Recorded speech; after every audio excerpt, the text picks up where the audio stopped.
A'udzu billahi minasy syaithanir rajim. Bismillahirrahmanirrahim. Al-haqqah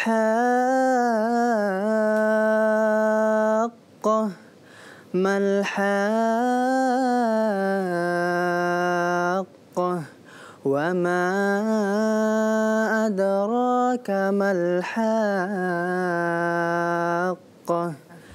Ada yang lagi ngaji. Ngaji di taman begini mau pamer. Ngaji di masjid. Ini nih, nggak tahu nih. Yang namanya ngaji mah boleh di mana aja. Mau di taman, di masjid, di angkot pun juga boleh. Boleh. Masalah hati mah biar kita sama Allah yang tahu. Iya, orang aja berbuat keburukan terang-terangan berani. Nyolong. Dempet-dempetan yang bukan itu mahramnya jalan tuh bukan berani. Nah, kita ngaji di umum aja masa nggak berani, harus jauh lebih berani. Betul. Tapi ngomong gini, Apa tuh? kamu kan ngaji dari itu? Iya dong. Dalam sehari habis berapa jus? Sehari nih, Sehari. minimal. Iya. Bentar, hitung dulu. Wih, nih rumahnya banyak nih. Banyak ini. 5 jus. 5 jus, Masya Allah. 5 jus itu ya termasuk jus mangga, apel, alpukat, sirsak, tomat. Duku Palembang. Maksudnya Ya, jus itu jus yang dalam Al-Quran. tadi ngomongnya jus. Ya makanya bedain antara jus sama jus. Ngomongnya jangan pakai kuah juga Ya kali. makanya biar paham. Kuncrat. Iya. Udah nih. Jangan ribut nih, aku punya nih rumus biar kita bisa hatam dalam bulan Ramadan. Ada. Gimana caranya tuh? Al-Quran ada berapa jus? Ada 30 jus. Ada 30 jus. Nah, setiap jusnya itu ada 10 lembar. Jadi kalau kita mau hatam minimal 1 kali dalam sebulan, 1 hari kita harus baca 1 jus. 10 lembar berarti? Iya. Biar nggak berat dibagi-bagi kan 1 jus 10 lembar. Ya. Dibagi. Habis subuh 2 lembar, habis zuhur 2 lembar, habis asar 2 lembar, habis maghrib 2 lembar, dan habis isya 2 lembar. Jadi sehari terkumpul 1 jus. Bisa tuh sehari 1 jus? Bisa. Apa nggak doer tuh bibir? Emangnya diantar tawon doer.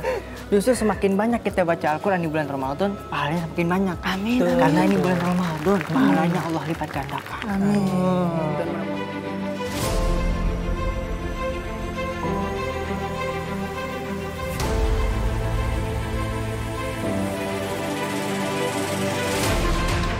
Pemirsa Hasanah, memasuki bulan suci Ramadan adalah waktu paling baik dan istimewa untuk membaca Al-Quran. Karena Ramadan adalah bulan Al-Quran.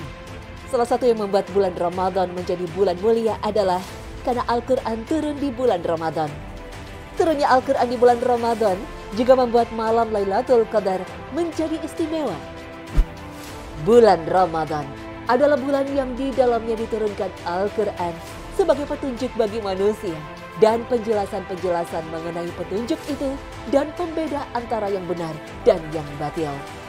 Al-Quran Surah Al-Baqarah ayat 185.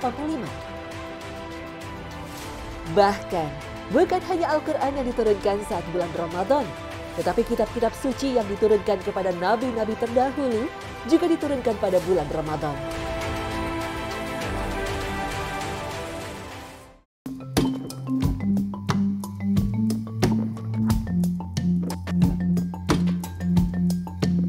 Imam Ahmad dan Tabrani meriwayatkan dari Wasilah bin Al-Asqa bahwa Rasulullah SAW pernah bersabda, lembaran-lembaran suci Ibrahim diturunkan pada malam pertama bulan Ramadan.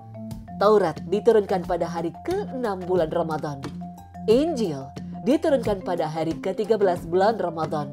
Dan Zabur diturunkan pada hari ke-18 bulan Ramadan. Oleh karena itu, amal sunnah terbaik yang bisa dilakukan di bulan Ramadan di samping salat tarawih adalah membaca Al-Quran.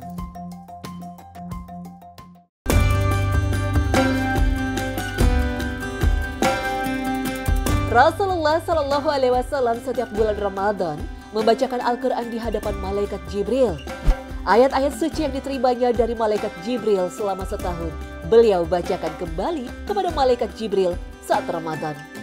Pengkhususan Jibril terhadap bulan Ramadan tentu menjadi sinyal kuat bahwa Ramadan benar-benar waktu istimewa dan pantas menjadi waktu belajar dan membaca Al-Quran. Imam Bukhari dan Imam Muslim meriwayatkan bahwa Abdullah bin Abbas radhiyallahu anhu pernah bertutur, Nabi Shallallahu Alaihi Wasallam adalah sosok yang paling dermawan. Terlebih lagi di bulan Ramadan ketika Jibril menjumpainya untuk tadarus Al-Quran. Jibril menemui beliau di setiap malam Ramadan untuk tadarus Al-Quran. Ketika Jibril menjumpainya, beliau adalah orang yang paling dermawan, lebih dari angin yang bertiup.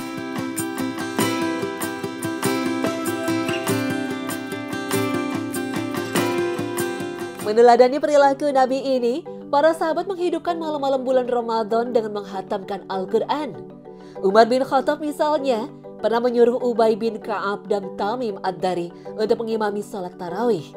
Saat menjadi imam itu, masing-masing dari keduanya membaca 200 ayat dalam satu rakaat, hingga ada jamaah yang berpegangan tongkat karena terlalu lama berdiri. Amirul Mukminin Utsman bin Affan radhiyallahu anhu saat bulan Ramadan selalu menghidupkan seluruh malamnya. Dia membaca Al-Quran di setiap rakaat salat yang beliau kerjakan.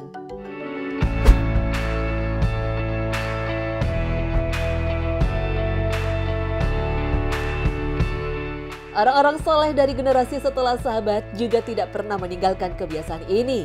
Mereka selalu meningkatkan volume bacaan Al-Quran mereka di bulan Ramadan, baik di dalam salat maupun di luar salat. Ulama tabi'in Qatadah biasa menghatamkan Al-Quran setiap pekannya. Jika datang bulan Ramadan, beliau mampu menghatamkannya setiap 3 harinya, dan di 10 hari terakhirnya, beliau mampu menghatamkannya di setiap malamnya. Imam Asy-Syafi'i bahkan di bulan berkah ini mampu menghatamkan Al-Quran sebanyak 60 kali, selain Al-Quran yang beliau baca di waktu salat.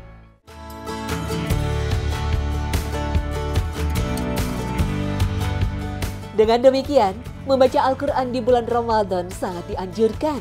Adalah berpadunya 2 amalan yang dapat memberi syafaat kepada pelakunya di akhirat kelak. Rasulullah Shallallahu Alaihi Wasallam pernah bersabda, puasa dan Al-Quran akan datang pada hari kiamat untuk mensyafaati hamba. Puasa berkata, wahai Tuhanku, aku telah mencegahnya dari makan dan minum di siang hari. Oleh karena itu, izinkanlah aku memberinya syafaat. Al-Quran juga berkata, wahai Tuhanku, aku telah mencegahnya untuk tidur malam. Oleh sebab itu, berilah aku izin untuk memberinya syafaat. Maka keduanya pun memberi syafaat. Hadis riwayat Ahmad, Ibnu Abid Dunya, atau Broni, dan Al-Hakim. Wallahu a'lam.